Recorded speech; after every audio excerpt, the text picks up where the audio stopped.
So, let's level up our Chinese drama series.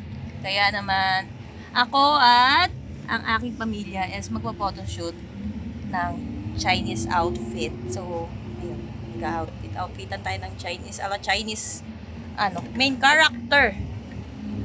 So, medyo maulan pa rin ngayon. So, sana ay wala kaming madaan ng baha. And, our location is Makati. So, it will take 1.5 hours. So, tara, samahan nyo kami and I will soon put kung saan kami mag-photoshoot. Dahil sinabihan ako nung kausap ko sa page na hindi daw sila nag-aalaw na i-vlog yung area. Lalo na sila is nasa loob ng subdivision, ganun. So, but for now, ayan. So, tayo ay mag-aayos. Dahil nga, tingnan face. By the way guys, I'm using Xiaomi 17T Pro.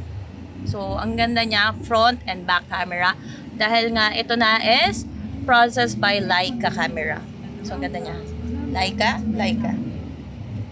Perfect. So, let's use this one.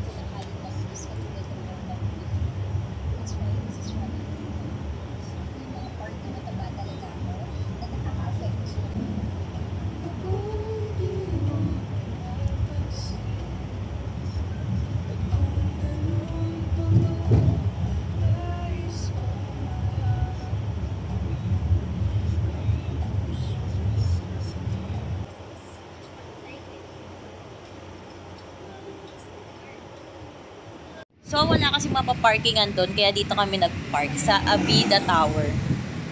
Sa Mayakal Street, guys. So, kung naghahanap kayo ng parking for, nila is, wala kayo mahanap, kaya kailangan ayan, ito yung isa sa masasuggest ko. Aray. So, ayan, walking. So, mga 11 minutes walk bago tayo makarating doon. So, andito na tayo pero naliligaw tayo. Ito ba yung tinapara niya? Oo. Tinapara niya? Oo. Baka sa likod yung 8,000 plus. Oo. Kaya mo? Yes. Oo. Paikot siguro. Ito, paikot yun. Sa likod siguro 8,000.